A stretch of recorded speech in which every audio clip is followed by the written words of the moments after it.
আসসালামু আলাইকুম। আপনার উপর শান্তি বর্ষিত হোক। আদ্রস মম কিচেন চ্যানেলের নতুন আরও একটি সুন্দর রেসিপি দেখার জন্য সবাইকে স্বাগত জানাচ্ছি। হাজির হয়ে গেলাম মধুমাসের মধুফল দিয়ে বানানো স্বাস্থ্যকর একটি পানীয় রেসিপি নিয়ে। মধুমাস অর্থাৎ জ্যৈষ্ঠ এবং আষাঢ় জুড়ে হরেক রকমের ফল কিন্তু বাজারে দেখা যায়। তার মধ্যে জাম অনেক কম সময় পর্যন্ত বাজারে থাকে।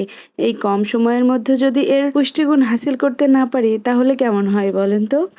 চলুন তবে দেখে নিই জাম দিয়ে এই স্বাস্থ্যকর পানীয়টি কিভাবে বানিয়েছি।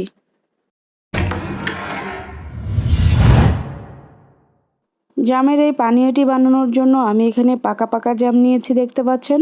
এখানে আধা পাকা অথবা আধা কাঁচা জাম কিন্তু ব্যবহার করা যাবে না। আমি এই কাপের 1.5 কাপ পরিমাণ জাম এখানে নিয়েছি। এখন আমি হাতের সাহায্যে এই জামগুলোকে বীজ ছাড়িয়ে নেব। দেখতে পাচ্ছেন আমি আলাদা একটি পাত্র নিয়ে নিয়েছি জামের বীজগুলো ছাড়ানোর জন্য।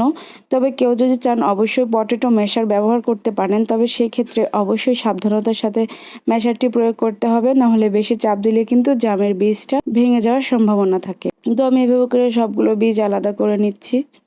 জাম খুব অল্প সময়ে বাজারে দেখা গেলেও এর বিশেষ কয়েকটি উপকারিতা রয়েছে, যেটির মধ্যে প্রথমটি হলো এটি যাদের হজমের সমস্যা সেটি কিন্তু খুব সহজেই দূর করে এবং দ্রুত হজম শক্তিকে বাড়ায়।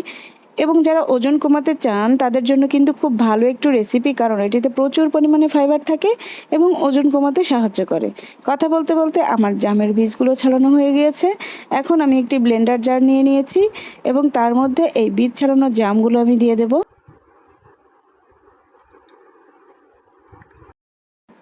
ও আরেকটি কথা, যারা ডায়াবেটিস রোগী রয়েছেন তারা কিন্তু অন্যান্য ফল খেতে একটু ভয় পান।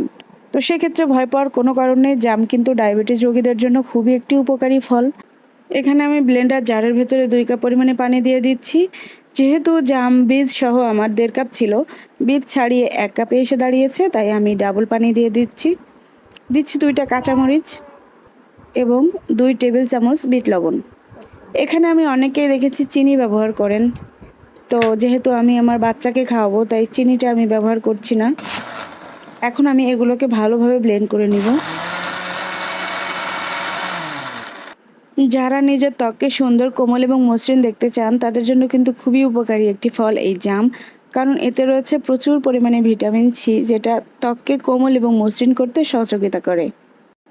শুধু ত্বক কেন, এটি দাঁতের জন্য খুবই উপকারী, কারণ দাঁতের রক্ত পড়া বন্ধ করে এবং মাড়িকে শক্ত করে, যাতে আপনি আরও ভালো ভালো খাবার খুব ভালোভাবে খেতে পারেন। তো আপনাদের সাথে কথা বলতে বলতে আমার জামের এই পানীয়টি বানানো শেষ। এখন এটিকে আমি গ্লাসে ঢেলে নেব। কেউ চাইলে এটিকে স্ট্রেনারে দিয়ে ছেঁকে নিতে পারেন। যেহেতু আমি এটিকে আঁশ সহ চাচ্ছি, অর্থাৎ ফাইবার সহ চাচ্ছি, তাই আমি এটাকে না ছেঁকেই নিয়ে নিয়েছি।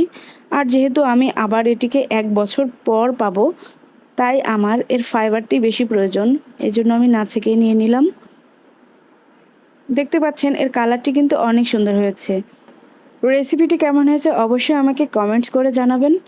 আর যারা আমার ইউটিউব চ্যানেলটিকে এখনও সাবস্ক্রাইব করেননি তারা দয়া করে সাবস্ক্রাইব করবেন, এবং যারা ফেসবুক থেকে দেখছেন তারা ফেসবুক পেজটিতে একটি লাইক দিবেন। ধন্যবাদ সবাইকে।